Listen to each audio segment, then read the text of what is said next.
Hello and welcome to the final bunch of episodes for the TV series on Evangelion. We watched episodes 21 through 26, and now we finally understand what was going on. It all makes sense.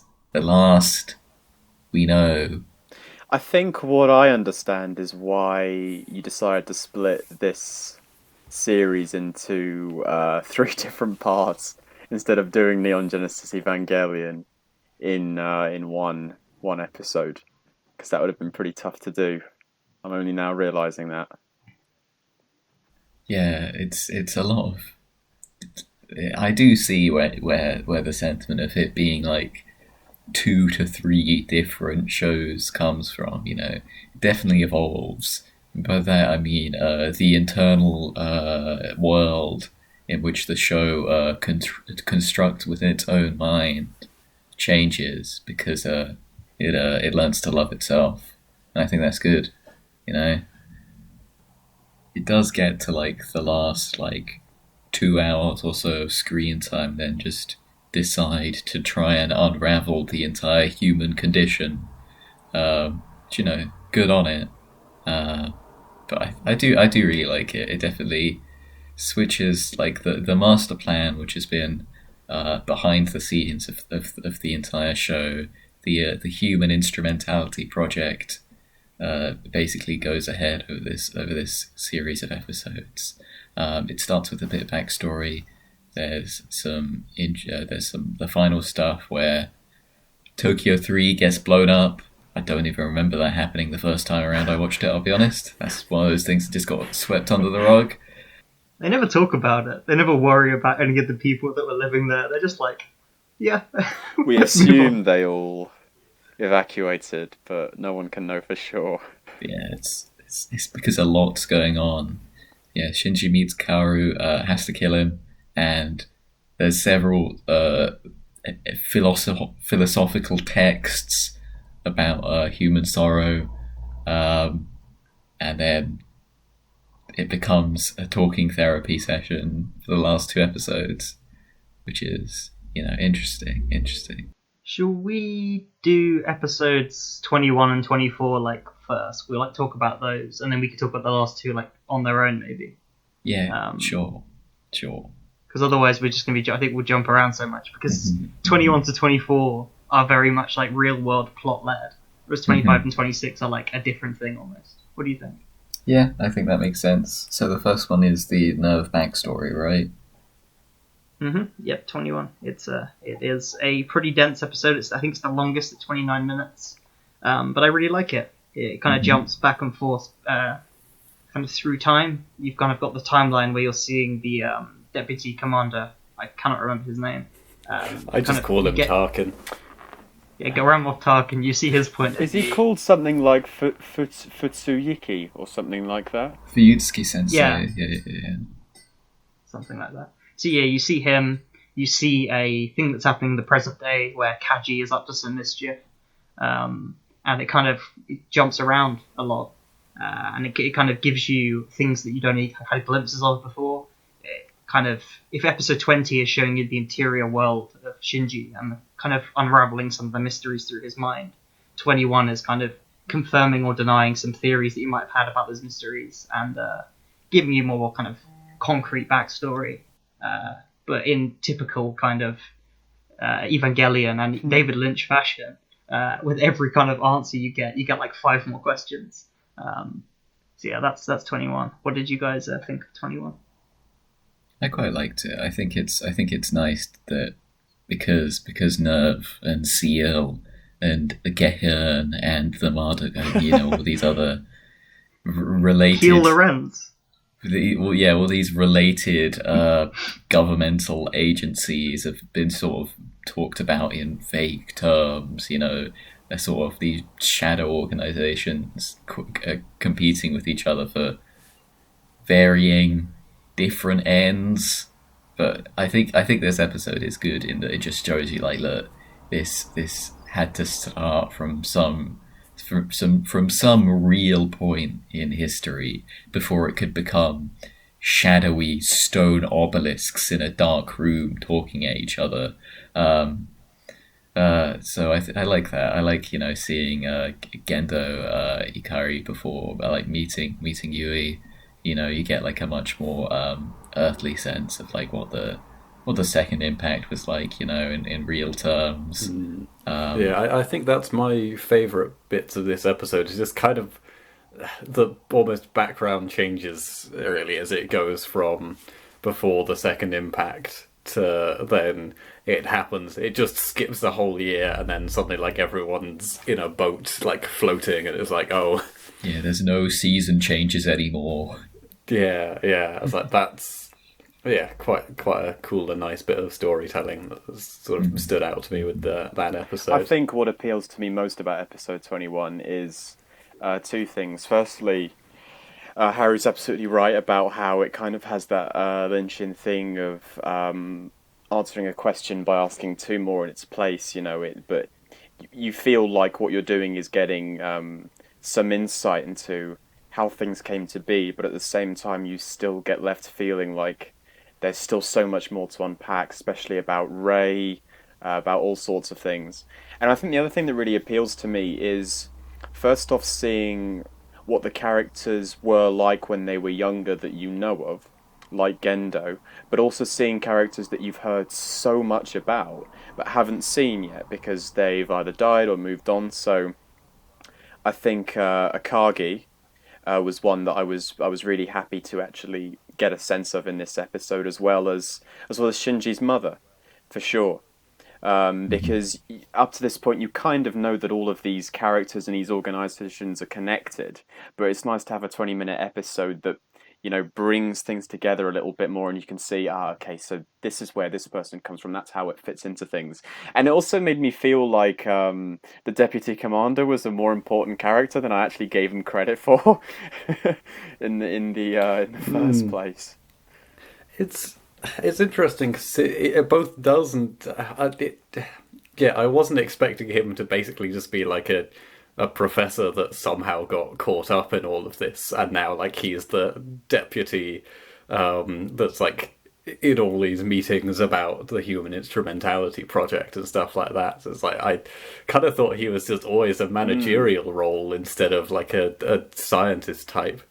So yeah, it's both sort of two ways where it's like, oh, I wasn't expecting him to be as like well learned as a professor, but also I was not expecting him to be as just kind of almost regular person as just a professor that was like, hey, something I don't know. It just feels really weird to me that as well he stays on with the project, or it's like he clearly doesn't want it to. I don't know. It doesn't feel like he wants it to go ahead at first. Seems to massively dislike the person in charge of it. It's like, yeah, and even by the point that he's supposedly doing this because he likes Yui, like he's barely talking to her. Yeah, no, it was interesting seeing his past, but it didn't quite work for me. I think I don't understand why he's still doing what he's doing. You learn the truth of Nerve or Seal or one of them, What did you think about the episode more generally, Jonathan? Yeah, I mean, it was nice to get some background, sort of, meet characters you've kind of heard about, and it does. I do like when it introduces Yui, the sort of trick it does of referring first to the surname, so you think it's Shinji's dad, and then it's like, oh no, it's actually her, and a woman. Shinji's dad later takes on the name. Yeah, very progressive. And and you well, both yes and no. It's just such a weird scene where it's like, oh, are you going to be like a professor or a scientist or whatever? And it's like, well, there's always a third option. I could be a housewife. Yeah, I don't know. It is nice seeing a more human side of Gendo, since he's such a mysterious type.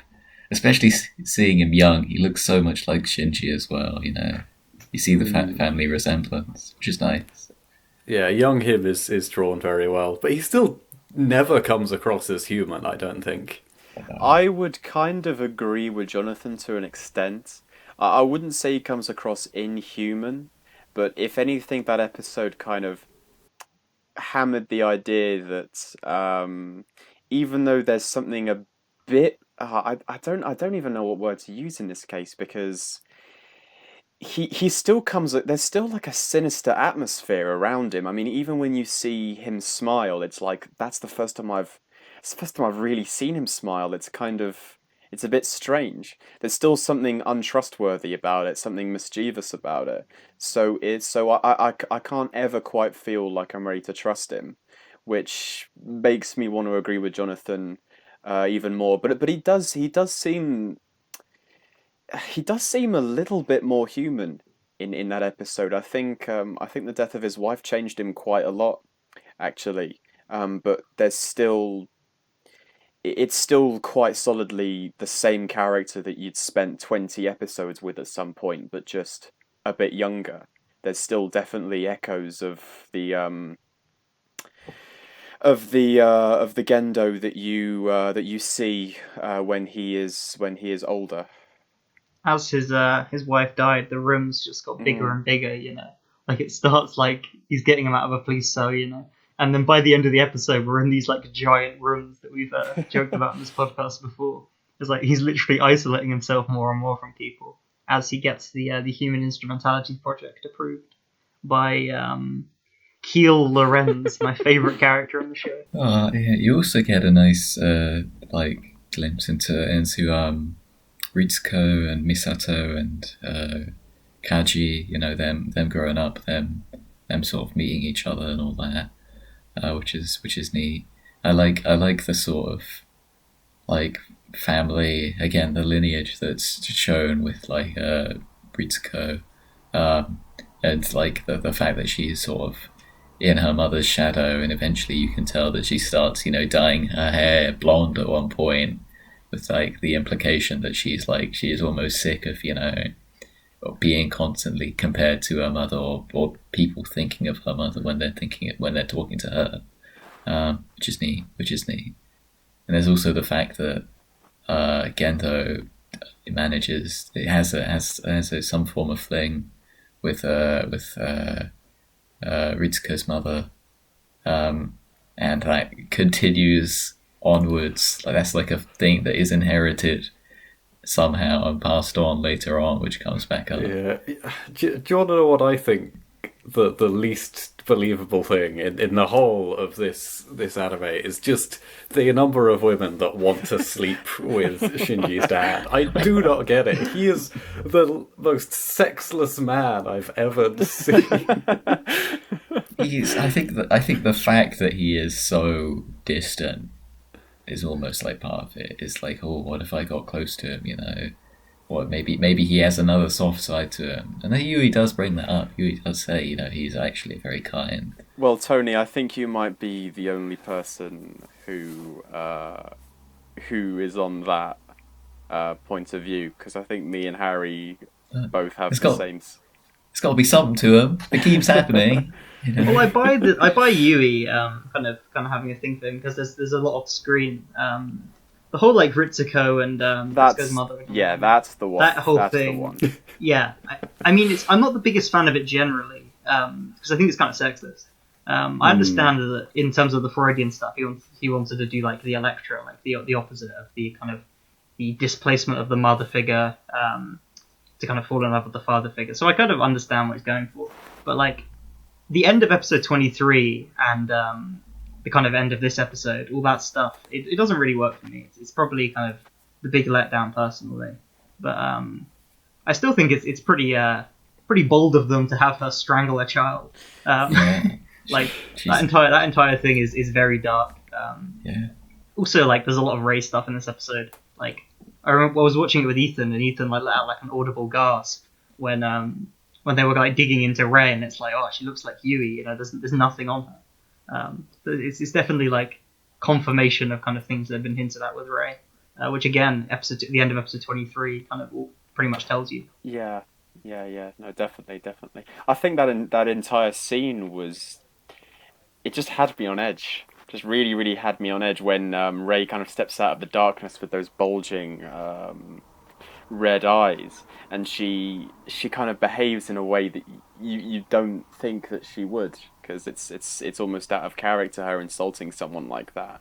And then it really, really provokes Akagi enough to just, basically go at her and throttle her.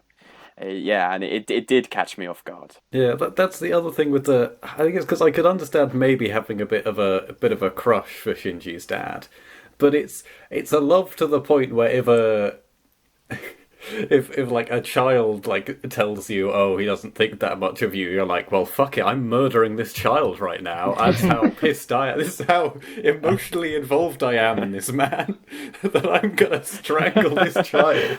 I think that is like the big part. So many Rays had to die. Yeah. That's Keep going back. she may live a bit in her mum's shadow, but she upgrades from just one Ray to a whole. A genocide of Rays. Yeah, genocide. Yeah. So having a KDA, you have a Ray DA. That's the worst thing I've ever said. Yeah, I don't know. I think it is like the recurring theme that people seek. What's the word? Like reward, praise from Gendo. And that's something that, like, because he is such a distant type, people almost develop this complex where they, like, need to be approved by him. Because, he is, like, the sort of surrogate father figure, or literally in Shinji's case, but, like, surrogate, like, father, god figure, of the world.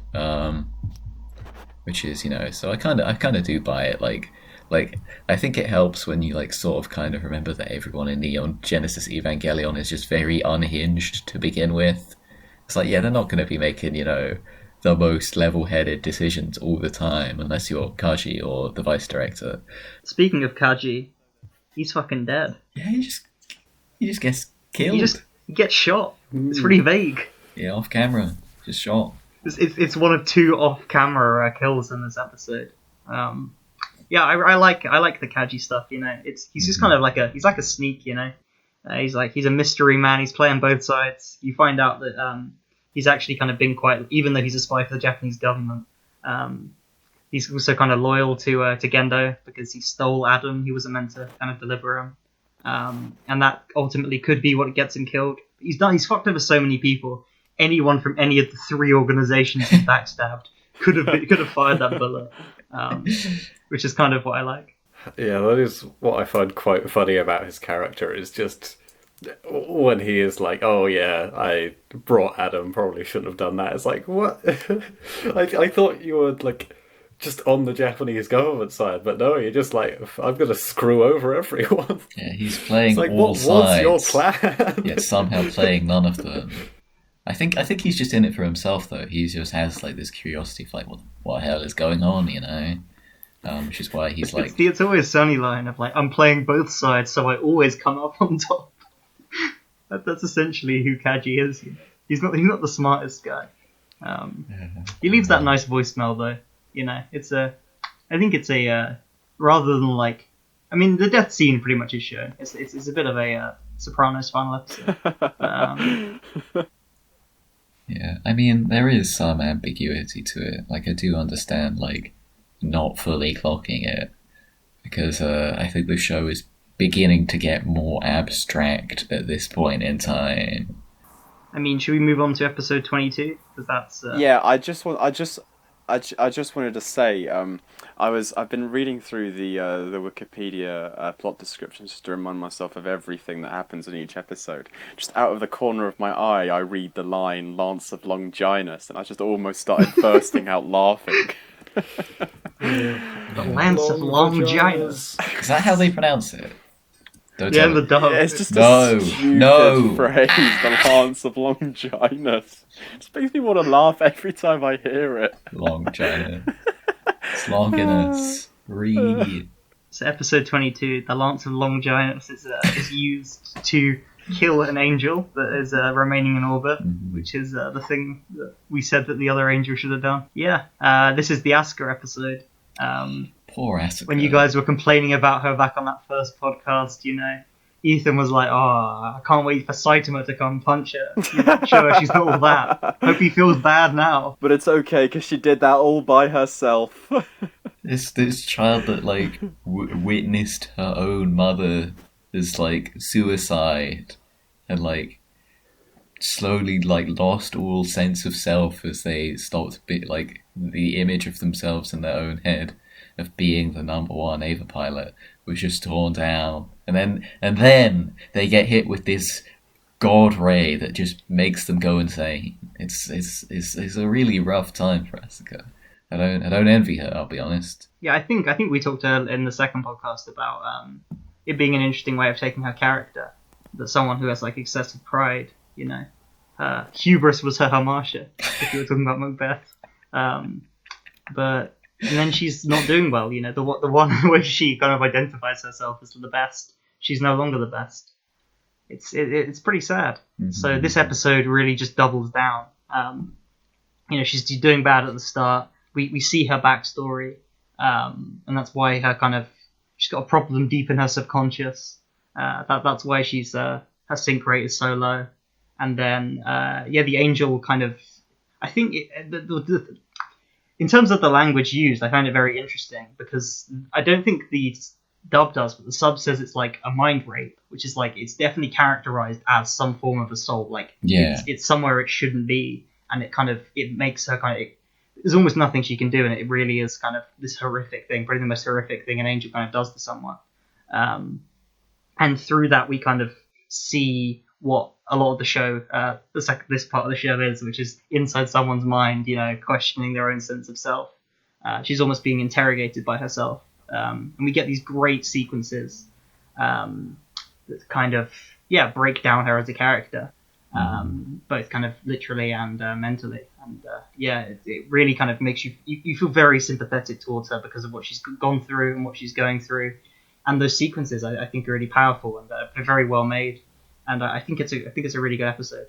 It also has the elevator scene. Yes. Yeah, I think there was one part that jumped out to me in the sequence where you kind of, it's hard to say where it's happening, if it's happening inside her mind, if she's being taken someplace. But out of that entire sequence, there was one part that really jumped out to me that I thought creatively was so interesting. And it's the part where it pretty much keeps playing the same loop over and over again of her introducing herself. And, each time her voice gets more and more mature and more older. And that really, really stuck out to me, actually. Yeah, it's pieces of footage you've seen before that kind of represent the different facets of her identity or what she projects. So it's kind of her calling Shinji an idiot, her being like happy it's her chance, her introducing herself, and then her coming on to Kaji are like the four things that just kind of repeatedly shows, and then she kind of keeps rejecting it, I guess.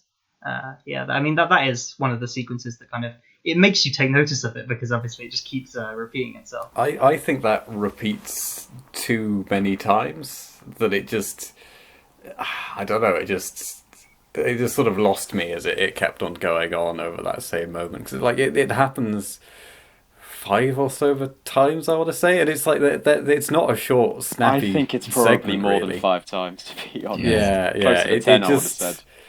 I don't know. It just started to me feeling a bit lazy and dull.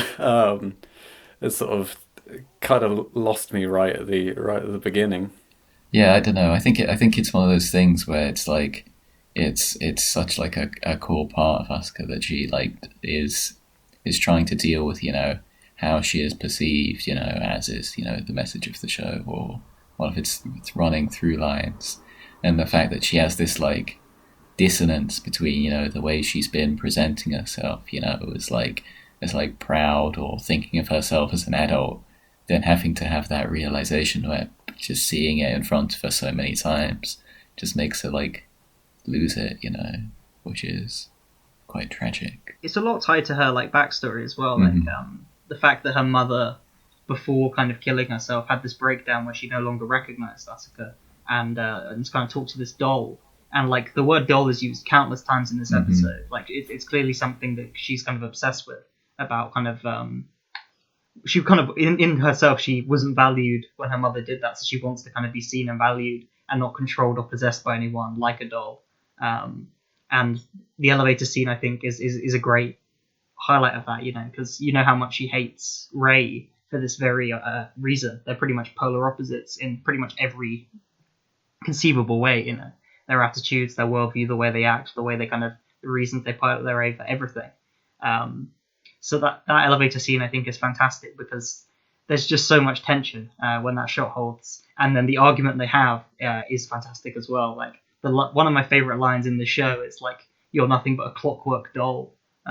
It's just such a good line, and she keeps kind of talking about doll, until the end where she loses that one thing that kept her going, and it really is sad. But yeah, I just wanted to highlight that kind of one motif that runs throughout, but not so subtly, and also talk about how good that scene is in the elevator. Yeah. It is a good scene. I almost can't believe when you told me that there's a controversy surrounding it, because people can sit there and watch a sustained shot for 40 seconds, right, without being bored. I guess the anime cuts quick.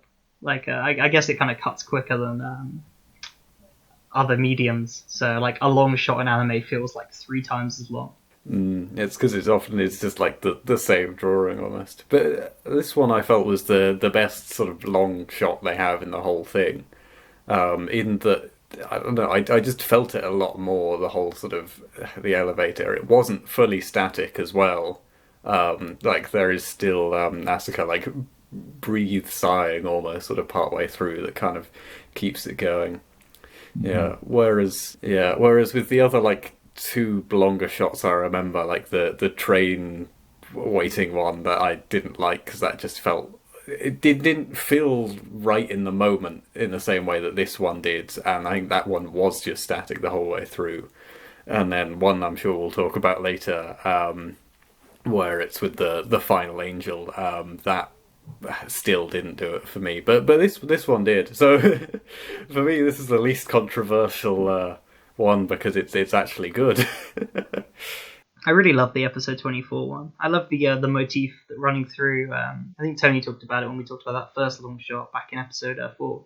Of it really kind of highlights the core theme of the show about human connection and either a failure or kind of reluctance to communicate.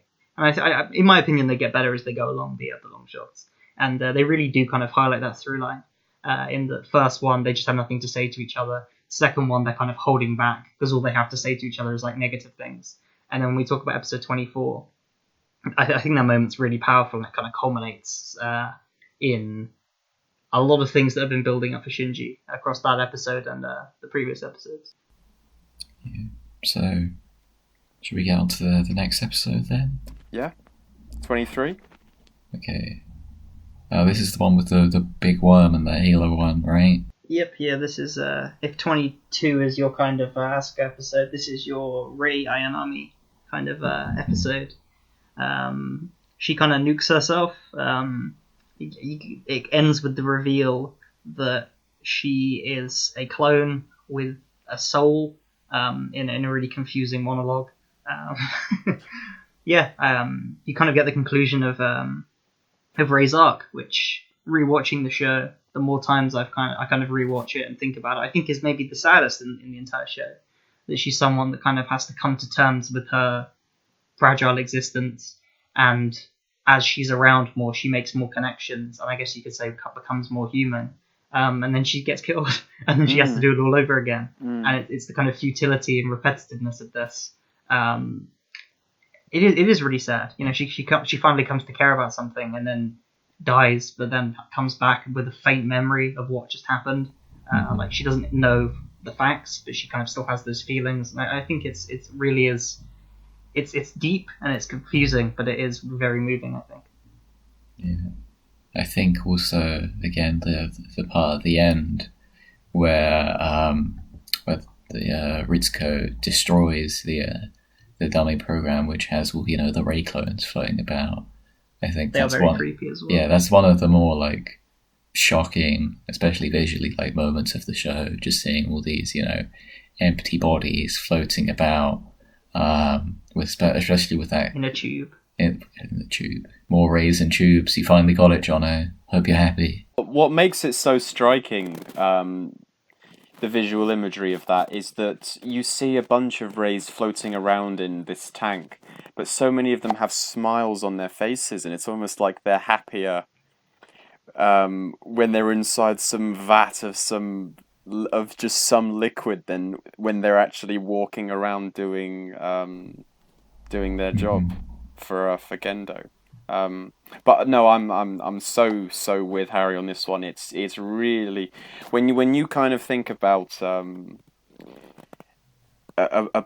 implications of something like this, it is so sad to think about basically this hollow vessel of a 14-year-old child that's basically created in vast quantities to be disposable and then immediately replaceable, and to see that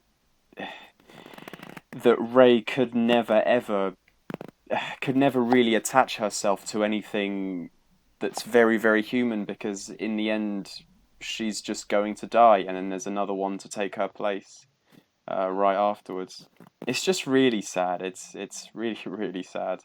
Yeah, I think a lot of Rey's like driving like motivator was that, you know, the fact she didn't care about herself because she thought of herself as disposable. And it's very sad how the show just sort of comes around and says like, yeah, you that is what happens, you know.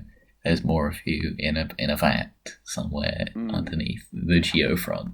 I think creating something that does a job for you that it's not allowed to get away from, and then giving it sentience, is evil. There is like a definitely a strange relationship that Gendo has to Rey, especially with the fact that there is this, you know, this similarity between Rey and Yui, you know, and I think that sparks a lot of, you know, jealousy in the show. Yes, with Ritsuko's mother, with Shinji, and you know the sad part is that the Rey doesn't even ever feel much of that, you know, affection from Gendo. Okay, yeah. So I do want to just diss this a little bit this episode, because it's not one of my favorites. I know it's quite well liked if you look at the IMDb and stuff. Just because I don't really think that the Ritsuko kind of conclusion works. I think, yeah, I've said it's a little bit like her arc is kind of a little bit sexist. Like, I like her final kind of scene in End of Ava. I think that does a good job of convincing me it was good. But yeah, I don't really like this, like the whole like Gendo kind of sending her and humiliating her. That doesn't work for me. The fact that I think it would work so much better if it's just her and Misato. I think it's so goofy that Shinji's there. Like, it just is kind of comedic how he just shows up in like the most convenient way. And then it's like she's like crying her eyes out, you know. Misato's holding a gun to her, like, do you know what you've done? And it just cuts to Shinji, and it almost wants to make me laugh because he feels so out of place. I get that might have been deliberate, but yeah, I think the dramatic weight of the scene doesn't quite sit right by me. Also, you kind of had the whole like Ava lore problem of like, I love the show, and like the lore is kind of stupid and unnecessary, and it spends a lot of time trying to get you invested in like what all these questions are, and then like doesn't really tell you the answers, and the answers are really vague. But like when it's like a serious dramatic moment, and it's like a soul is a concrete thing, and beings have souls, but only one soul can exist, and each body was created by Yui, and then a different soul comes in. It's like you're kind of introducing all this in a kind of dramatic moment. I don't think it quite works for me anyway. Yeah, no, I agree with you, Harry, and it sort of gets lost in its own lore that it never really seems to work out, or at the very least can't express very well. And it sort of does feel to get in the way when it's, especially with how the last two episodes end up, it being much more of a kind of emotional sort of end than a narrative end as such. That it's these episodes sort of going and not really wrapping up the narrative lore end of it, just kind of muddying it even more and sort of losing it. Where I, still not entirely sure exactly what Ray was, where the sort of soul component comes from. So in 25 and 26, I think you're right. I like that we're not talking about them yet, but I like that it ditches the kind of the deep lore and the real world stuff and just focuses on the characters, because that is the strong point of the show. I think 24 is dense, but I think that does a good job of like having like weird lore stuff and having like real kind of emotions that the characters are having as well, and kind of balancing that. I mean, I understand for a first time viewer thinking 24 is just massively rushed, confusing, alienating, because I think I pretty felt that the first time. But I think that one does a good balance between the kind of what is actually happening with the Spear of Longinus and whose concrete soul is in whose body. I don't even know if you know whose soul Ray has in the show. I don't know if that's ever explained, so I won't say. But yeah, I think it does a better job in 24 personally.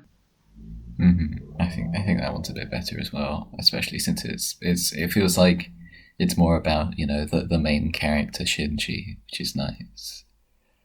This one's mostly the sort of Ritsuko, like almost like cracking under the weight of like being one of those people who's like seeking some form of praise from Kento, and then being like, well, I'm gonna fuck it up by, I don't know, deleting all the Ray clones and explaining whatever the fucking AT field is or whatever, even though that's next episode. Oh well. But yeah, I am excited to talk about Kaoru and to hear which translation Netflix goes with in the final one of certain key lines, or just one key line. Should we move on to 24? Does anyone else have anything to say about 23? I don't think so. I think it's time for 24. 24. The last kind of plot episode, I guess. The last one set in like any sort of material, real world. Although I think there are scenes of 25 that do take place in the real world. It's kind of confusing. But yeah, this is the last like episode if you're kind of after like what is happening in concrete reality for sure. It's pretty good, personally. One of my favorite episodes of the show. Kaoru is the best angel because he's just a human being. He instantly falls in love with Shinji, They have that scene of instant connection, which is great. Obviously, Netflix have them. They like each other. They don't love each other, but I feel like it's that's sinful. Yeah, I know. It's definitely it is real love. I mean, it's still heavily implied. Oh yeah, I mean they're having a naked bath together, and then they like touch hands and stuff. That's just bros being pros, Harry. One reading of it is it's like that bring out your gaze trope, where it's just like the moment always like a character is introduced as gay, it's just like, oh well, they're not long for this world. It's just like, yeah, doesn't survive the end of the episode. It's my amusing like read of it. I mean, the sort of modern supernatural sort of stuff, where it's like, oh, I was queer baited. Yeah, I do think they do a good job of introducing him and like setting up the sort of mystery of like, where is he from, what's his deal, before it comes to the culmination of he is an angel, Shinji, you have to do your job and kill him. But the thing is, Tony, before you're right, those questions are important. Before I had the chance to actually think about those questions, he was revealed to be an angel, which is where I think that he is let down a little bit. And I think he's a good character. I might even agree that he is the best angel because he is human and he actually poses a really, really serious threat. But I think where he falls down a little bit is he just gets introduced off the cusp, and a lot of really heavy stuff just happens too quickly. If you introduce him an episode or two earlier, maybe, that would have helped him a lot more, because it's... you know what? I think the reason that I'm saying that is because I don't entirely believe the connection between him and Shinji, because it obviously roots itself quite deep, as you can see by the end of the episode, in the direction that it gets taken in. But it's I don't believe that it would get that deep that quickly in the span of about 10-15 minutes, basically. I mean, you do have to remember that Shinji is 14, like, and also, I think, as they bring up, the fact that he is the first person to, like, say, like, to be that, like, intimate with Shinji, and to, like, almost, like, be willing to put in the work to understand him, is honestly enough. At least to me, anyway. Yeah, there is an interesting thing that you don't. I mean, we were talking about it. It's a bit like a Blundetto in The Sopranos, where the character just is so obviously just been written in and like wasn't pre-planned or anything. I think Kaoru, it makes sense. I agree with the decision to write him in just for one episode, in the fact that he's so obviously sus that having him around for 3 episodes, it wouldn't feel like a very satisfying payoff to a mystery. But the true. relationship with Shinji would benefit from a few more episodes. And that's what I'm thinking about. I'm thinking about what I want out of that is the ultimate conflict that you get where Shinji basically gets presented with an ultimatum and he has to make the decision that the fate of humanity rests on.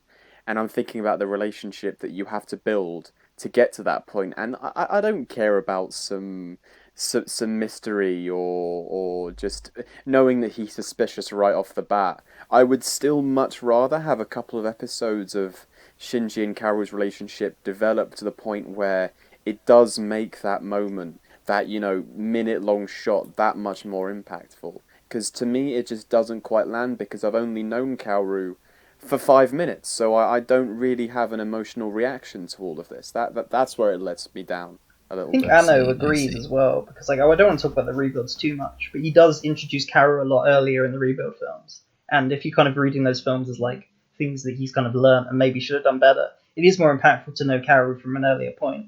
That being said, I still really like the relationship between him and Shinji. I really like the scenes they have together. There's a great kind of scene in this is a tangent, but there's a great scene in episode 23 where Misato reaches out to Shinji, who's sad because Rei has died even though she hasn't, and she tries to touch his hand and he pulls away. And then she's like, oh, I think he's afraid of women. No, he's afraid of connections with others. She goes to Pen rejects her, and then she realizes that she was actually the one that needed to reach out to someone. And from that, and from way earlier in the show, there's a lot of close-ups of hands. And we talked about like the silence and the stillness of the long shots to show isolation. But it's also hands touching, like what your hand kind of occupies. And this kind of is continued in this episode where Kaoru grabs Shinji's hand, and it's like a visual way of showing that kind of connection. And then it's the kind of tragedy of that he does make this genuine connection with someone who may or may not be an angel, but they're as human as anyone in the show. They're the first person to tell Shinji that they love or like, depending on which version you're watching. Or the crazy translation, "You are worthy of my grace." He has to hold him in his hand and like fucking crush him. It's sad. He's holding on to the one connection he's made, and I really like that shot because you've gone through setting up this motif, and it's what better way to show hesitation than just to hesitate, just to hold it to the point where you, as a viewer, feel uncomfortable, and you're like, oh, this is going on for so long. You don't want to see the resolution because I think you don't really want Kaoru to die. He's a nice dude. Yeah, I think it goes to show that even in the Mega 64 Neon Genesis Evangelion in 5 minutes or less video, that there is that moment they recreate where the cardboard Unit 01 is holding Kaoru, and there's obviously such a space to like make light of that scene, but it's one of those things that has such a weight to it, that especially a very significant cultural impact. That they don't take the moment to have a cutaway gag. They play that scene straight, and it's even with the cardboard robots and a fake mannequin head that they drop into a pool. You can translate the weight of that scene because of how important it is that Shinji has finally found someone that he can connect with, and then is once again, has that responsibility placed on him of hey, I have to do something horrible or the world ends, which is another tragic thing. So I really like it. Also, he gives out a lore dump. Carol helps you understand the show. He's there telling you what an AT field is. Apparently it's the barrier between people's souls. That's good to know. That's important. There's 2 moons. Other important Yes, information. but Tony, which one had Adam in and which one had Lilith in? Well, this one didn't have Adam in. That's the whole point. He got switcherooed. He got duped. Adam is actually in Gento's hand, I think. Yeah, but Adam and Lilith came to Earth, each in their own respective moons, and one was in the white moon and the other one was in the black moon. Yeah. Well, which one was in which, Tony? I don't know. I'll be honest. I mean, I think it is neat that they explain where the geofront comes from, though. That like this cavern is, not a natural formation. In fact, it's not something that was built by man, because it's really big, and that's almost one of like the disconnects of the show. It's like, oh, actually, it makes a lot more sense that it was just this big dome that they found that they then went and built, the geofront and Nerve headquarters in. So yeah, that's neat as well. That reminds me, because when they're having that conversation between Tarkin and Shinji's dad, Tarkin also asks, like, I can't remember exactly what it is, but it's like, oh, are you planning on doing this thing or whatever? And Shinji's dad responds, you'll have to work that out for yourself. And it's just like, that's not a response. it's like if I'm like, I don't know, about to, I'm applying for somewhere and I'm like, hey, so your company does it do this thing? It's like, well, you have to work that out for yourself. It's like, what? No, I need to know if I'm gonna work, like achieving some goal, and I'm your deputy. Like, you gotta tell me, man. That's not how this works. Just, yes, it looks from here. You've got that equipment there. Yep, that's gonna be like summoning an Evangelion, and that bit there. Yep, that's gonna be turning all of humanity into soup. So yes, I think yes. I think that's just the thing of the mysterious conversations where they answer riddles with more riddles. I mean, the lore is kind of like, even End of Evangelion will talk a lot about lore because there's a lot of it, but you don't really need to know it. You kind of the most important thing is the kind of metaphor, is the Adam as God, Evangelion as created from Adam, and then the plot twist that there's another being. We kind of joked about Eve, and obviously Eve is kind of Evangelion, but they introduced Lilith from Jewish folklore as this kind of this is the creator of humanity. So you have the kind of literal lore interpretation of like the angels were created by like sent in an egg and they're from Adam, and we were sent in an egg and we're from Lilith. But I think it works. I think it works if you kind of just go with it. You kind of just you don't try and think about like the lore, and you just take it as like a metaphor for like, yeah, there's almost like competing gods. This is a kind of being that's a pretty much perfect kind of in between, that it was created. It's got the soul of Adam, so it was created when Adam was killed during the second impact or reduced to like an embryonic state. But it's also it's human. It's like Rey, it's human DNA. So it's kind of from Lilith as well. And also the AT field line, which Tony's already mentioned, but I just want to mention again. It's just a great twist on something that you've heard a million times. Those technical jargon words that we mock of his ego and his superego are combining. We have to use the anti-AT field, but we all have AT fields. That's why we aren't primordial soup. That's why we may have appeared as LCL, but in some point billions of years ago we rejected each other and put up these walls to kind of protect us. and that's why we have individuality. And just in a throwaway kind of line of dialogue, I think it's very powerful, and is going to be interrogated with the Human Instrumentality Project of what if we took away those 80 films, and what would that be like? Was this what was always intended for us, or is it good that we kind of put up walls? Yeah, it's through all of the lore and bullshit. I think there's something really deep, and I totally get if you're just alienated. You're like, I don't understand this because it's not very well told, and yet it isn't very well told. But I think there is like some profound nuggets that speak to me anyway when I watch 24 and End of Ava. Yeah, I think it's, I did say at the beginning, like it comes towards the end of the show and starts trying to unravel the human condition, and I think it's good the way it does it. It's built this entire show around the premise of people rejecting each other and trying to understand themselves, and that's what it sort of is coming to try and like try and find like some form of resolution with these last couple of episodes. There's one more thing I wanted to say as Harry brought up, and I think I'll bring this up again when we cover the film. But I think Evangelion, if you don't understand, the lore, I think it's one of those shows that just uses visual metaphors like in a really like important way.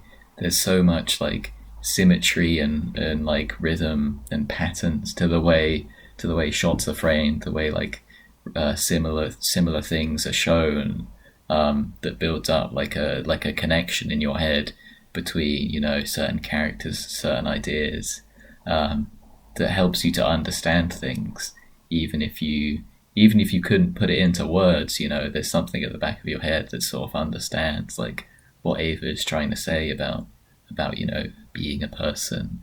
And there is that great YouTube video that's about that, where they show all of the shots that are similar and play them to like music, and it's really good. For me, it's these like mysterious kind of illusions and lines about like God being in his heaven and like we are descended from these beings and stuff. That does work and is kind of powerful.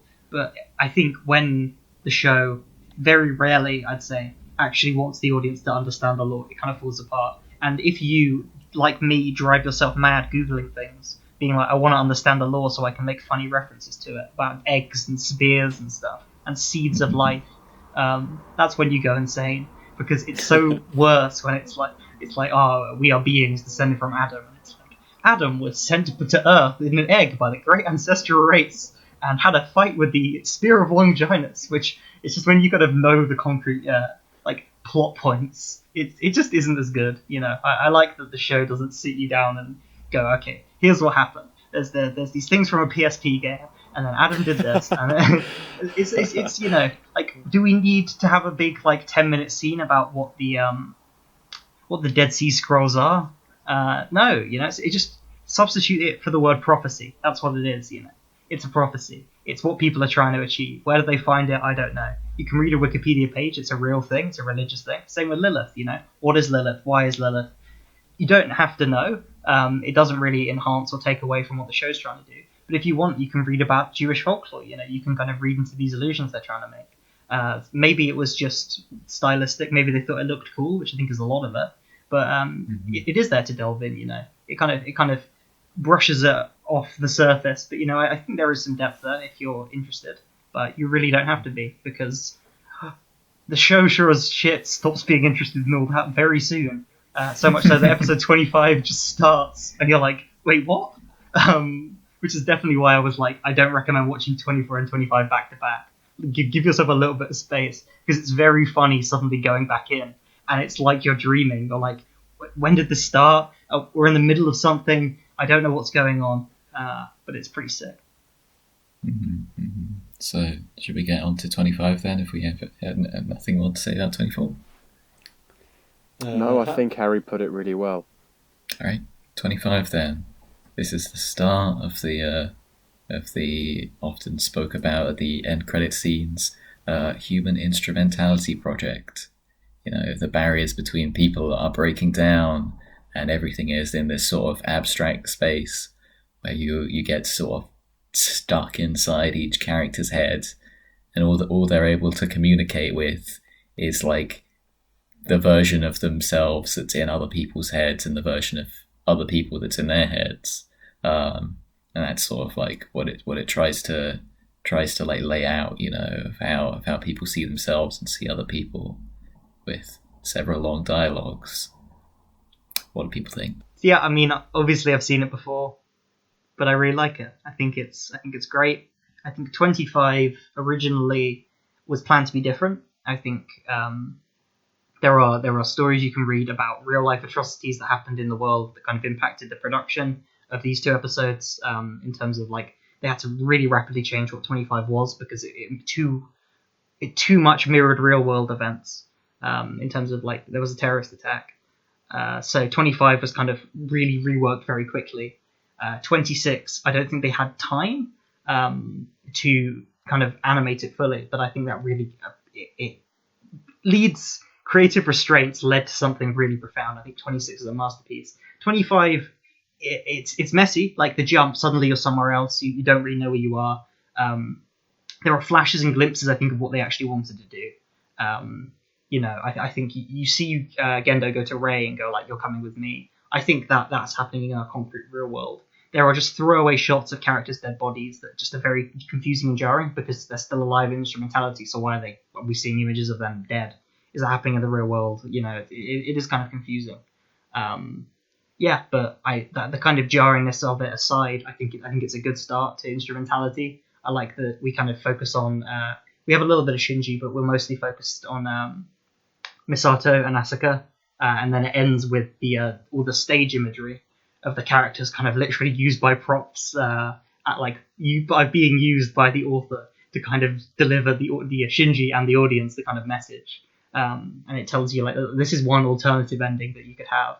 This is what human instrumentality is, and I think by the end of the episode it does a good job, and you kind of realize where you are and what's going on.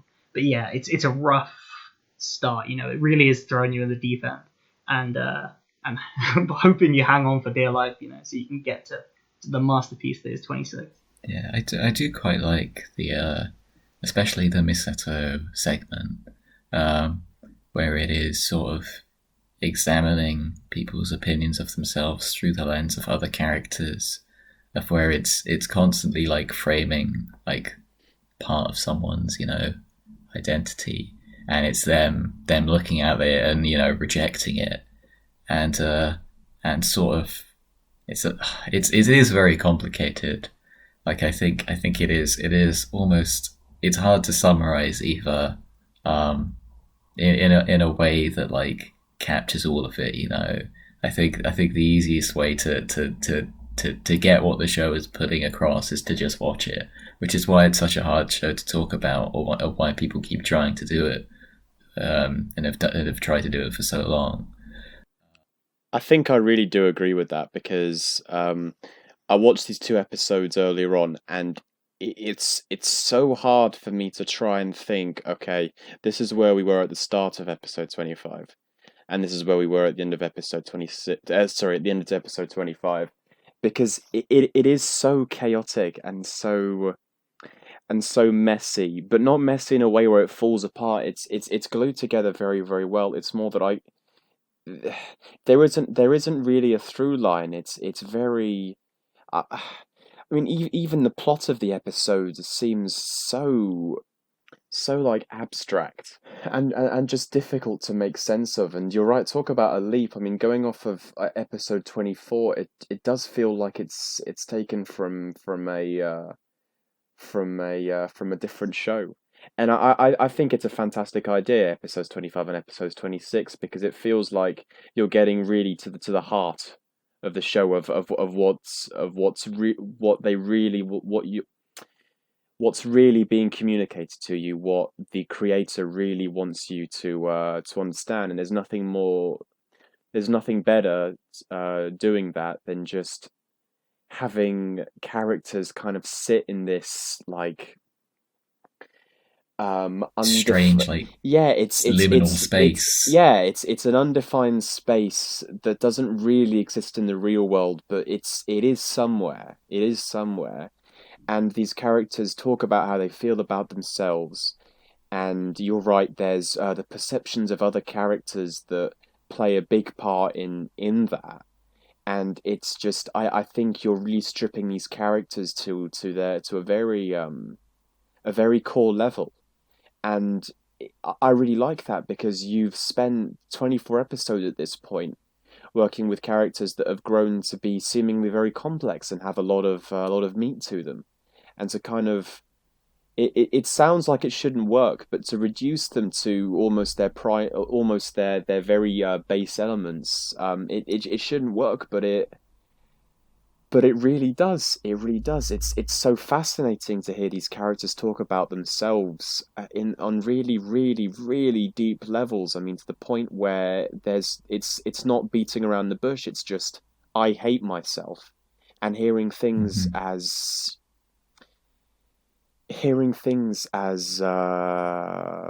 hard as that, and as you can't get any more fundamental than that. And 26 to me goes even further than that. And it's not just about it's not just about looking at how a character thinks about themselves. It's like you're stripping them of the features that make them them. And I'm sure we'll talk about episode 26 in a minute, because I really, really think it's one of the best episodes of something that I've ever watched, in just how much it changes over the course of 20 minutes, and the kind of the halfway point. I was talking to Harry about this earlier when we just watched the episode, how it's like, how should I put this? It's just the characters lose what makes them them. They stop being defined. They stop being who they are.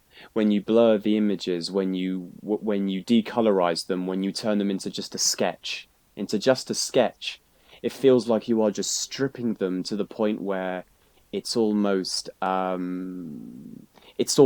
cinematic. Like the characters are about to realize that they're just drawings on a piece of paper, and it's so profound. If you ask me, it's so profound. I didn't expect these last two episodes to be what they were, because for me, Neon Genesis Evangelion was going to lead to the last couple of episodes being the fight with the last angel.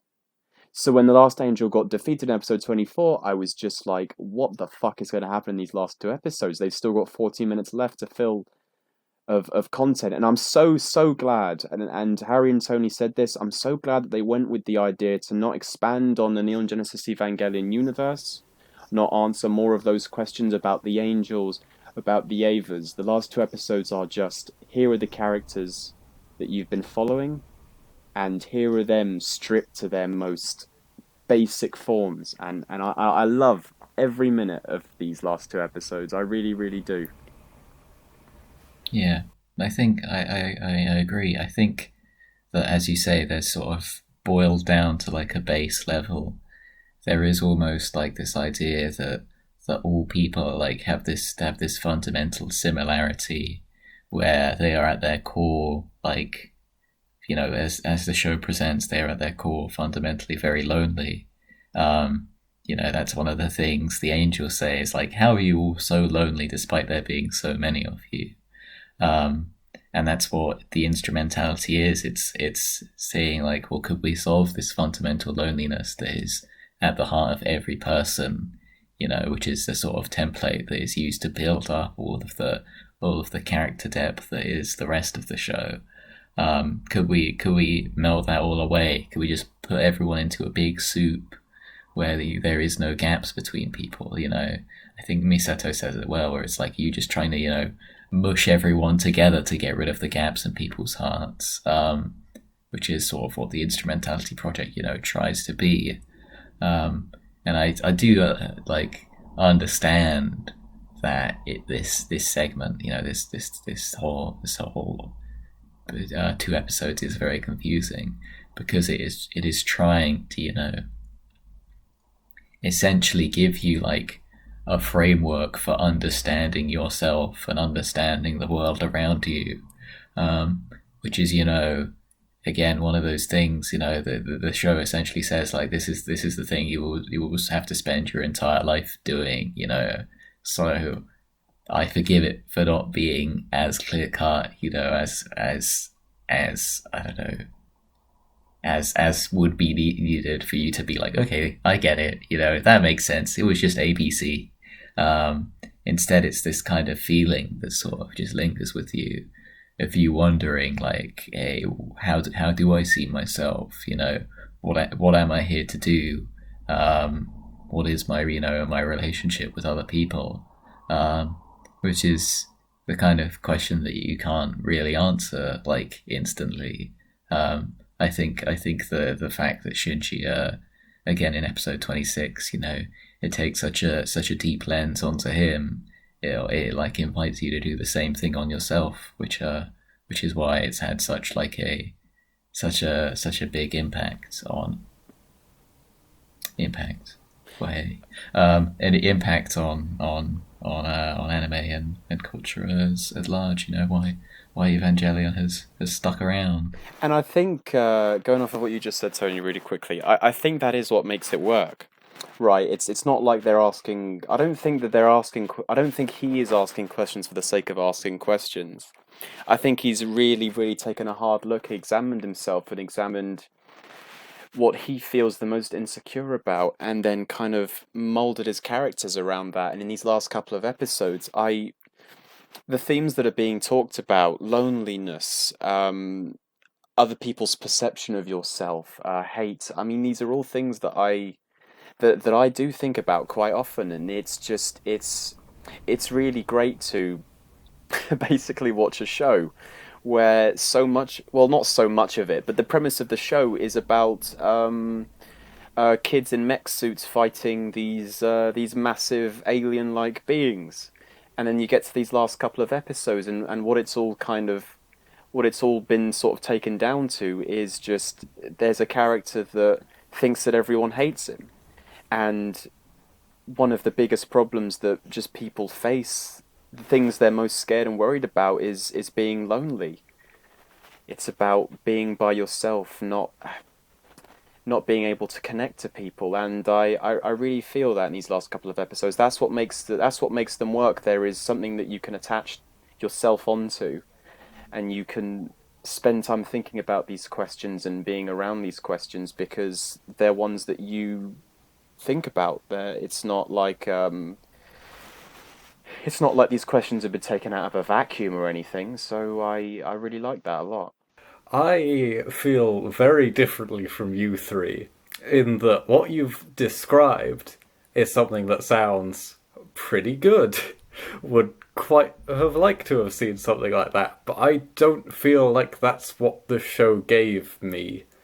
I don't know. I'll start with the positive, which is I like the idea of and the kind of way it does sort of put these characters almost on trial in a sense. Definitely in episode 25, and then it kind of more moves into something more like therapy by the time of 26. But it's definitely very accusatory. The sort of the way the words come up as like questions, and this was a time where I felt some of that repetition worked in having the same words and like a notably different reaction each time instead of just a slightly subtly different like word delivery or something like that. However, it just, I don't know, it just felt so empty that it wasn't really actually exploring anything or actually going anywhere with the characters at all that much. And the sort of way it reduced Misato's character to me in the sort of weird, I don't know, just it's the weird way it kind of conflates her father and her relationship with Gendo, or geography teacher, whatever. And this almost has this sort of weird bit of her like speech about being dirty, and it just I don't know, it just didn't feel right to her character by that point. It felt like a big disservice. I think it was because it was, to me at least, coming off the back of reducing the science lady's character to just really wants to sleep with this guy. to then sort of reducing Misato to like weird sexual hang-ups with her father or the man that reminds her of her father. Yeah, that just felt fairly weak, and it just sort of always seems to sort of keep on falling in the circles of like, who am I? No one likes me. I mean, I get that's kind of what it's trying to do, but it just felt so, I don't know, shoddily done. I don't know. It feels like the sort of thing I'd put together in a 24-hour light novel when I'm trying to be like thoughtful and pretentious, but like really I'm just it's like sleep deprived. I like read it back and just like, oh, that was that was not good writing. Yeah, that's sort of my feeling on it. Yeah, I think I'd possibly have to like watch it again and like properly pick out certain quotes to be able to do like a full, PQA about why each moment began to further lose me. I don't know. All I can definitely say is that it just sort of lost me as it went on. It like the idea of going and taking this show from where the stakes were that sort of more typical saving the world, and then it becomes a like emotional therapy session for a character. Like, I really like that idea. That's such a cool thing to have. It just really doesn't deliver that to me. Fair enough. I think it is definitely not neat. It's definitely not like easy to follow. There is a lot of like, again, that cycle of asking the same question and slightly changing the answer, and then taking that answer and probing deeper. That's like it's difficult to follow the through line of what is being. This is the hollow developed. heart version of me and the other person. That's the space wizard. Like, no, dude, just deal with your emotions. Like, if we're gonna deal with emotions, go there. I don't need some weird everybody's soup now and the divides between humanity is melting. Like, I don't know. It just, yeah, it still felt kind of lost in its lore, even as it was trying for something else. I mean, all art is subjective, so that's fair enough, Johnny. But on the other hand, you're wrong. Harry's put up his AT fee. I mean, this is why we could never become soup, Harry.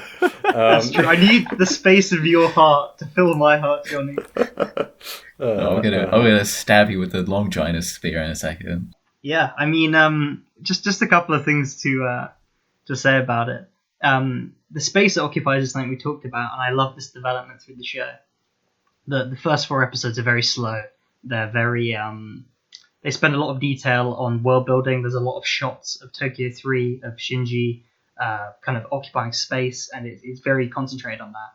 And you have these incredible like giant nerve offices and stuff.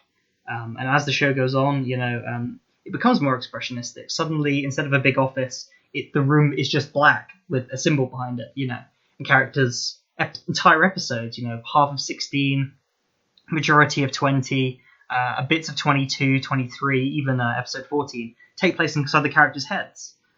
So much so that the jump from 24 to 25, it's jarring, but it's not like the show's never done it before.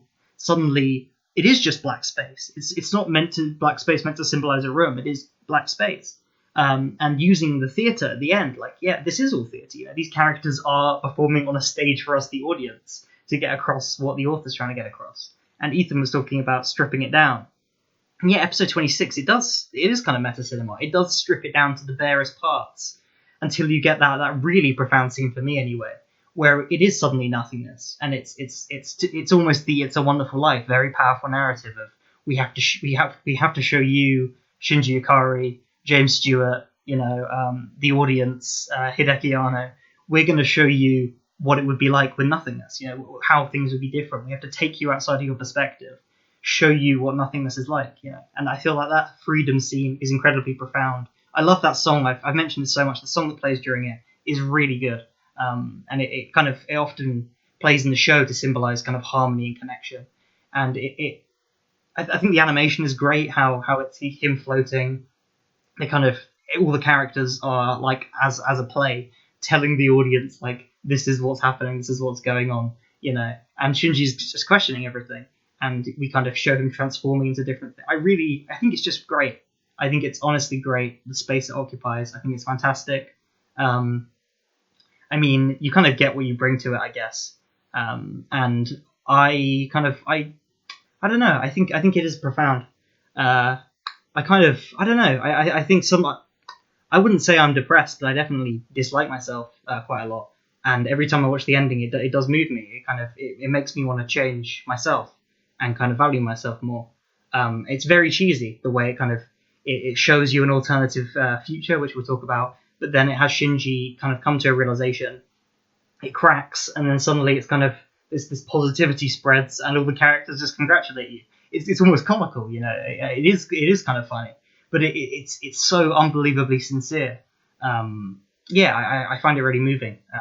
And yeah, I love that the show ends this way. It kind of sucks that End of Ava is like a more depressing version of it.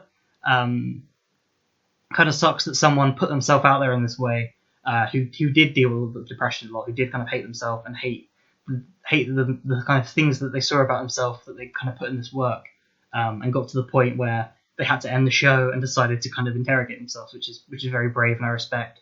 And Johnny talked about it being a light novel, and I think it was made under those kind of conditions. So I get if you think it just doesn't really work. I think a lot of people did, but it is a shame that so many people rejected it when it came out, and that there is another ending, as good as that ending is, that almost is a violent kind of angry response.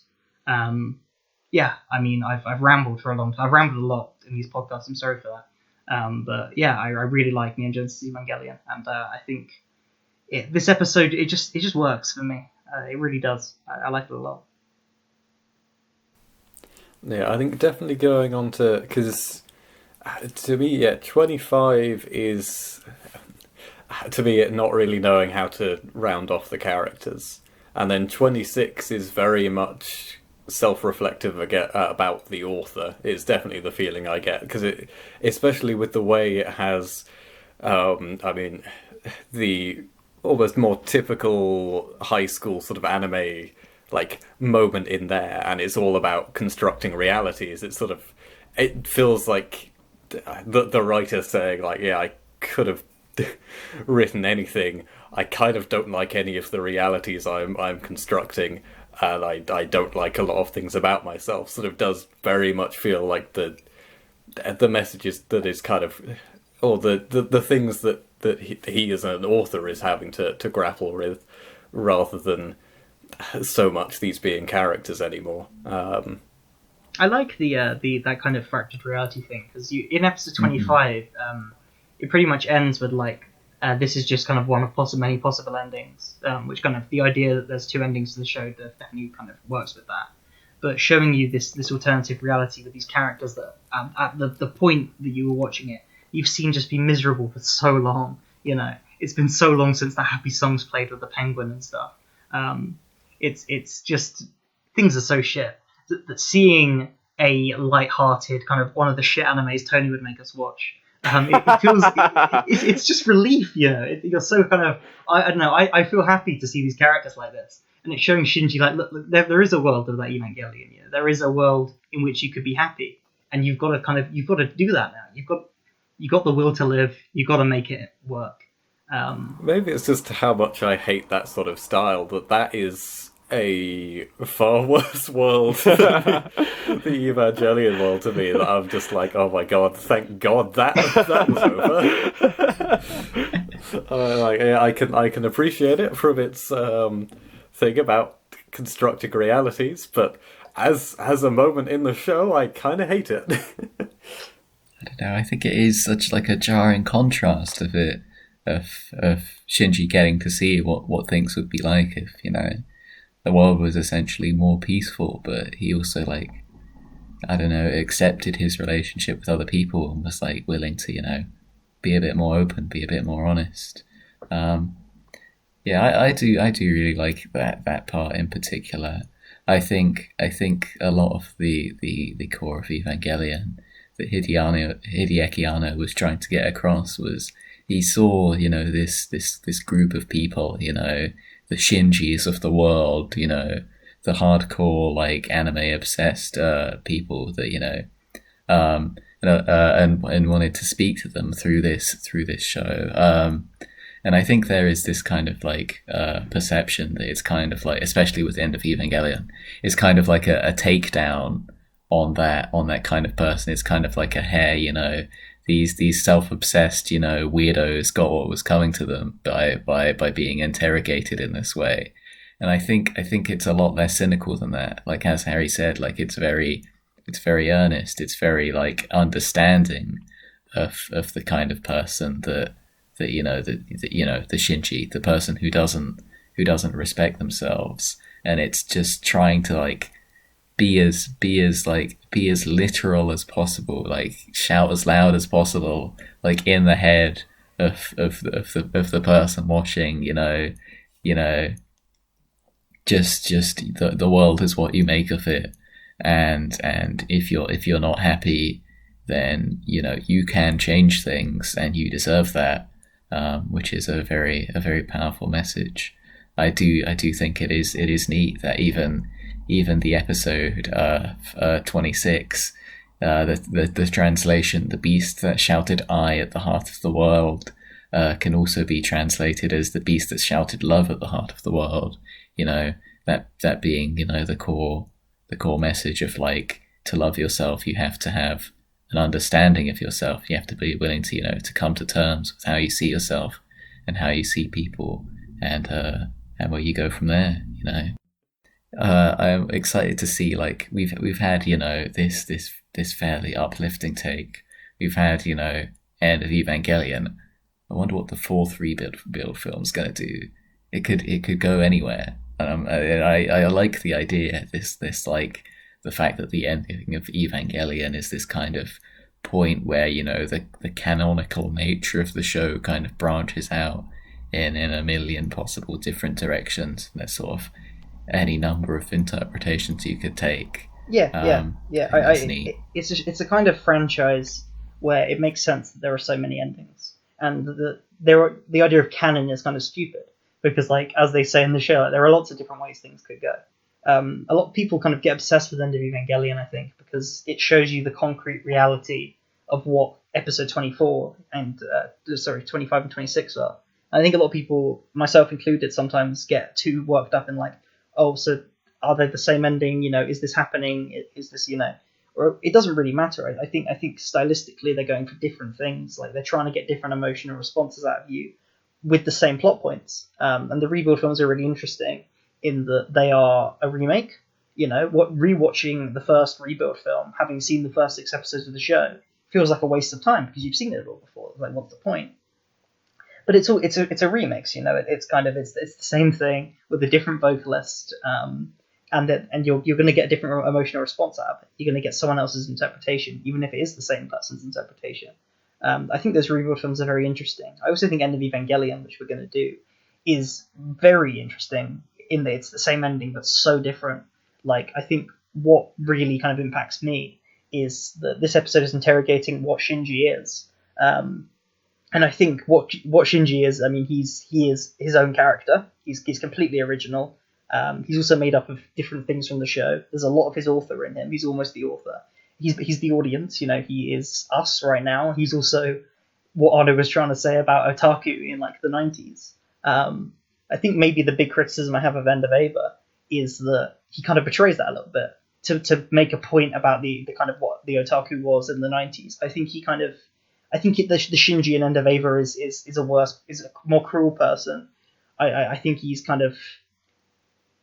almost kind of uses him as a weapon, in a way that I think this is a very kind of caring ending, and I think it's very sincere. It feels like Lynch in that it's almost laughably sincere, that it could easily be interpreted as just bad, and a lot of people have, but it's that kind of thing I really love. Whereas End of Eva is a lot more cynical. Even though you get to see cool fight scenes and the animation's great and you understand more of the concrete like plot, which is kind of, it is always good, but I do think I prefer this ending. I really like the sincerity of it. I think what makes me like the ending of this show so much, which is what makes me really, really eager to watch End of Evangelion, but also very afraid to, is the fact that I really needed something uplifting to finish the show on. I think it had basically plummeted to some depth where it was like, how the hell are you ever going to fish these characters out of this in a way that makes you sigh with relief or be happy that you stuck around for this long? When me and Harry finished watching episode 25, I kind of said to him, and this is supposed to be the happy ending? Because I couldn't believe that it had taken this turn. But to have that, like Harry says, almost laughably sincere ending, really works. I mean, I don't see how you can watch that and not have a massive grin on your face to see something so, just so pleasant, basically, and to have Shinji come to this really, really great realization about himself. I really, really think that that's what makes the ending work so well. And it's not just that. I mean, episode 26. I think that moment where you kind of see almost an alternate reality. Um, we kind of know the ultimate purpose behind that being, well, there are just multiple realities. There's so many ways that events could happen. While I was watching it really did. It made my brain work so hard because I was trying to figure out what was going on. Is this a dream? Are we going back to the start of the show and things have just changed? I had no idea. Again, it was also a big relief for me because at that point I'd spent an episode and a half living in this space that's really you exists and doesn't exist at the same time, and now to be transported to this place where everyone's happy and things are going well, and they're a bit Eromanga Sensei, but it's still nice to be. It's still really, really nice to be there and to have that glimmer of hope in a way. So I really love that sequence. I also there are some shots before that again, Harry's talked about them, and so has Tony and Johnny. They're very, very striking. There's one in particular where it's almost like it's kind of almost like a silhouette of Shinji or some kind of cutout of him, and there are just different images flashing inside the confines of his shape, basically.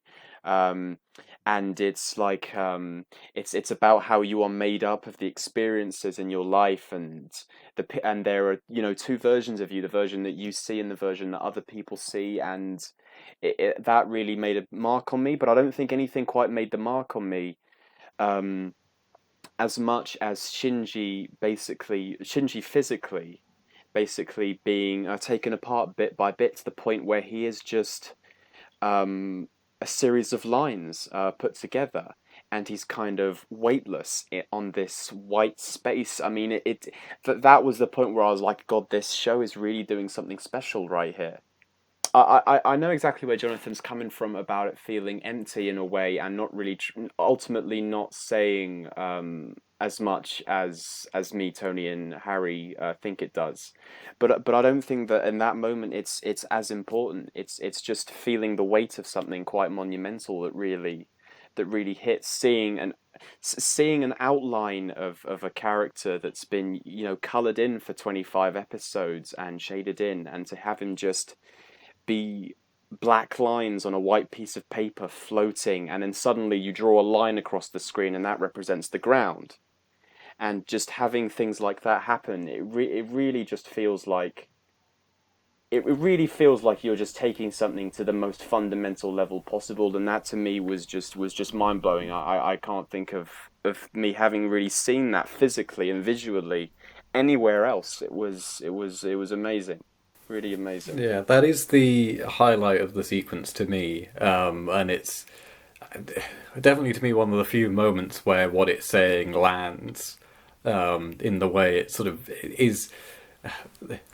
Yeah, it talks about I can give you this ground to stand on, but I've limited your freedom. It's such a great visual moment of getting across what it's kind of saying in that moment. And it's having the moments like that where I'm like, to me, these 2 episodes could have been really something special and something good if it had managed to keep that going. But it just, it just wasn't able to be at that sort of same level, really, I felt. Right, should we start wrapping up maybe? Just talk about the show generally, conclude. Difficult to sum up, really, because I mean, it has the sort of first episodes where it is that kind of monster of the week, but it's got these sort of undertones of something interesting that might happen, and it does begin to play more into that as it goes along. And sort of all the rough kind of ideas and notes I like about this show, it just feels to me poorly executed, or there was something in it that just didn't mean I could quite sink my teeth into it in the way that you lot seem to have been able to, and that sort of really showed to me reaching near the end of the show, where like you need to have that investment to really feel what is going on, especially in those last 2 episodes. And because it sort of didn't quite have that with me, it sort of lost me sort of early on with those sections, with how I felt it was kind of mishandling the characters going where I didn't think it should have gone. That sort of meant that by the time it was getting some of the harder hitting stuff that did kind of work with me, like the Shinji being given the ground and what is quite a sweet end, I guess wasn't fully there emotionally sort of with it.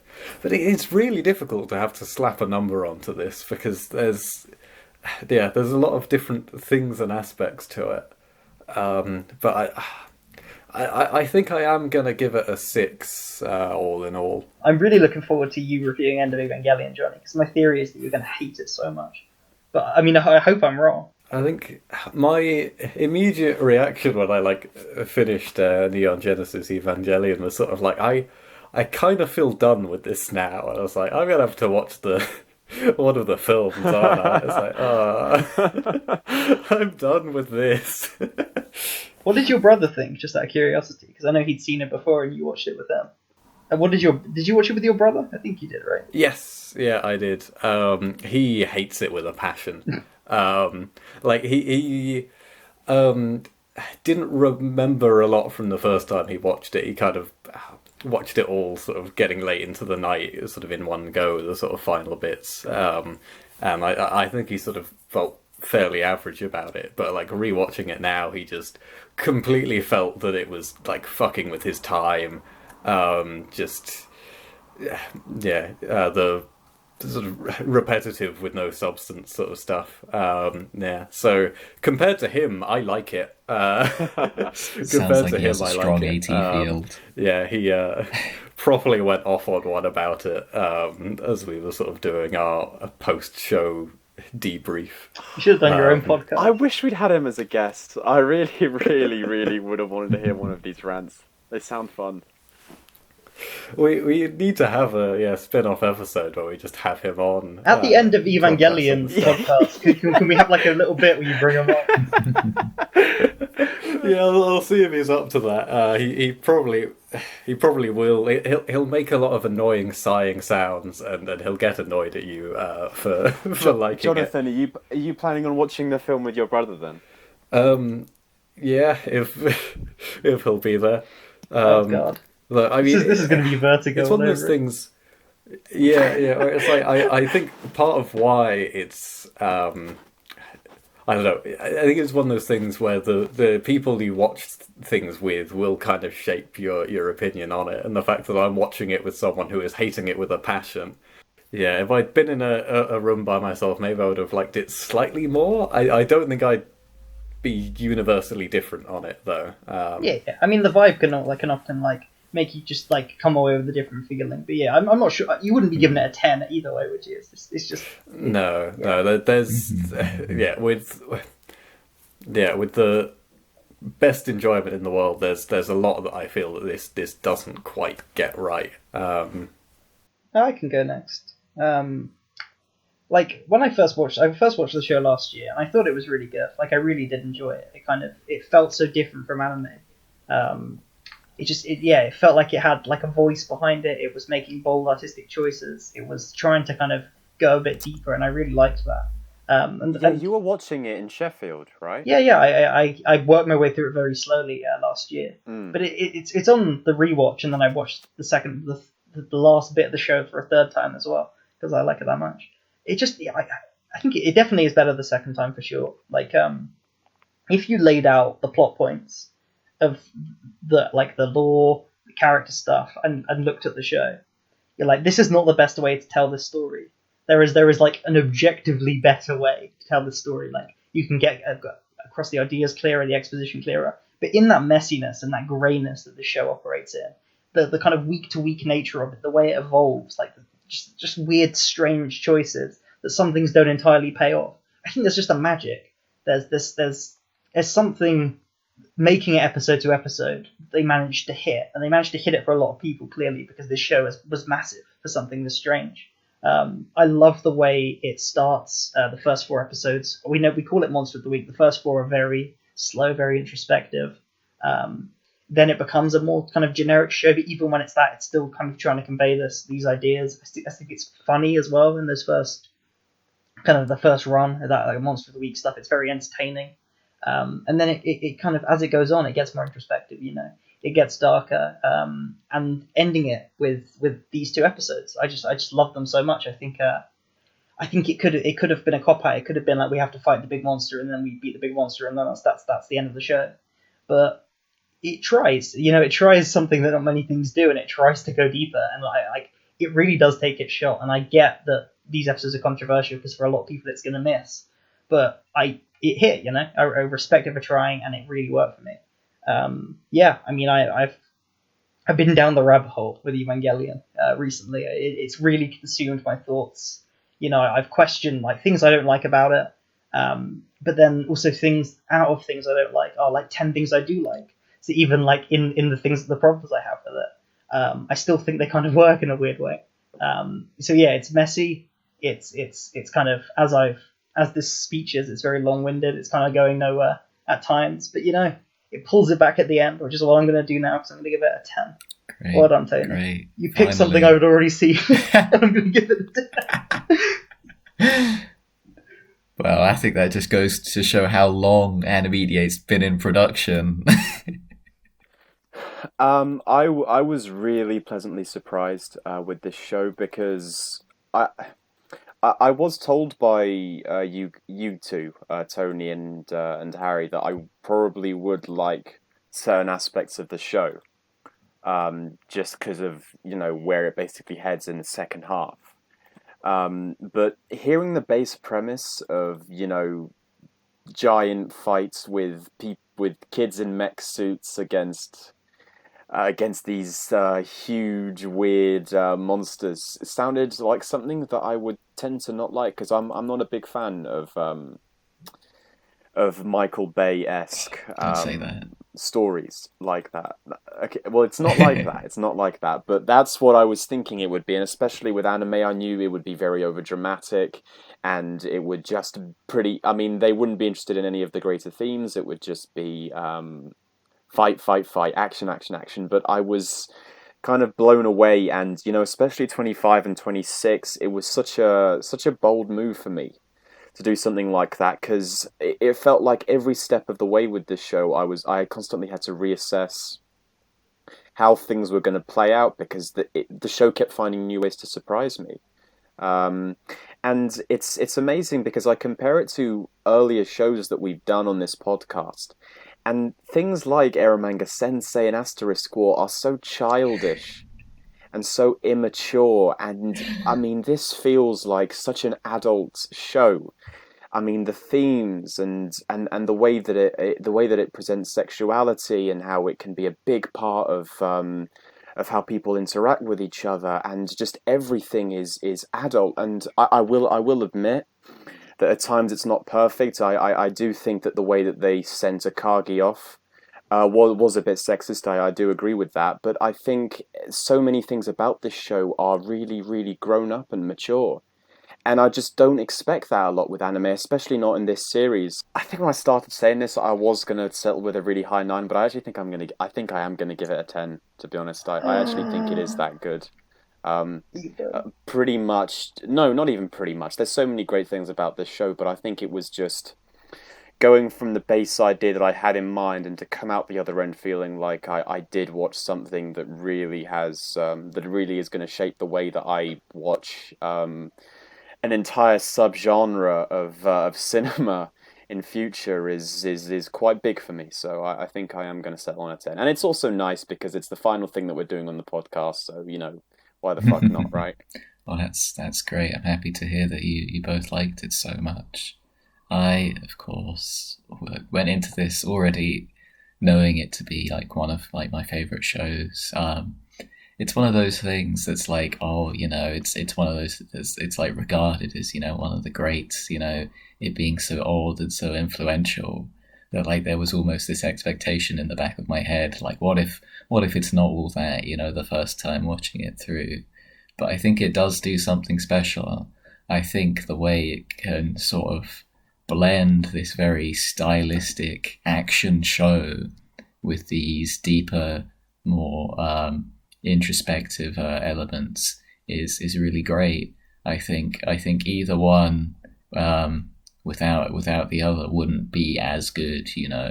I think like there are other shows, there are other films that try and do the sort of sad character like feeling sorry for themselves shtick, like that one show we watched for IMDb. I forget what it's called. Synecdoche, New York. Yeah, Synecdoche. Yeah, that's. So yeah, if Philip Seymour Hoffman was in a big robot, yeah, it would just be better. Yeah, I think people like almost underestimate how much the early half of the show like lays the groundwork for the characters of how there is like a lot of the characterization being so strong and so detailed works to sort of like embed in your head the ideas that the show is trying to get across about how it views people. I think there's people that I hear them talk about themselves, and my first response is, man, you need to go to therapy. But my second response is, you should also watch Neon Genesis Evangelion, because it is like as loud and as literal as Hideaki Anno could get across the idea of convincing someone to like themselves and to find some sense of identity, and especially the more on the surface elements, the aesthetic of the show is just something that is so primal and so resonant. The fact that it is this sci-fi, religious, but also like biopunk, sort of horror to a lot of the design, the bulging veins, the flesh coming out of underneath armor layers, the big energy cannons that pierce through things. There's a sense of weight to Neon Genesis Evangelion. There's a sense of, I'm going to say it again, impact. And I do think both this and Gurren Lagann are mech shows that teach you how to live. They have like a lesson that they want to impart on you.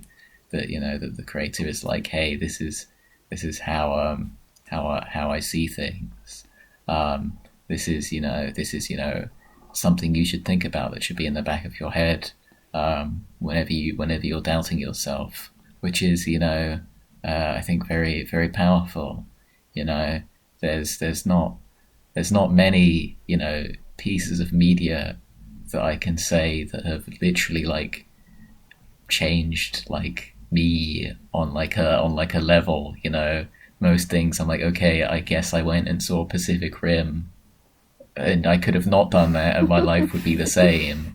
But this is one of those things that's in the back of your head that you go back to, that it is messy, there is like a bit of convolution there, but I think that helps with it's sticking in your head, and you trying to wrestle with these ideas that are very complicated. So yeah, I definitely agree with myself, and what a great guy. I will also give it. I think it does deserve a 10 out of 10, and that makes it the only other, what is it, potential 40 that was not 40 because of Jono. Retcon 2, Johnny's gonna be like, I've changed my mind, guys. Yeah, it's just so funny to be hearing Tony sort of say how, it really sticks with you. And I know in like a month or so time, I'm just going to be like, it's another show where like they all become soup. Like that's what's going to be left with me. I'm feeling at the moment. Well, that's how you're feeling now, but what if I was to tell you you have to watch them actually become soup? It's not just implied. Oh, All right. it was a great pick, Tony. That's Good good. job. Well, we'll see you for the much more realistic and if I say impactful again one more time, I'm gonna hit myself with the spoon that's next to me. We'll see you when we do end of Evangelion, the film. There's only one way we can end this podcast, though, right? Like it's maybe the most obvious gag. Of course. All right. Congratulations, guys. Well done on making it this far. You're 3/4 of the way through this podcast. Congratulations. Congratulations.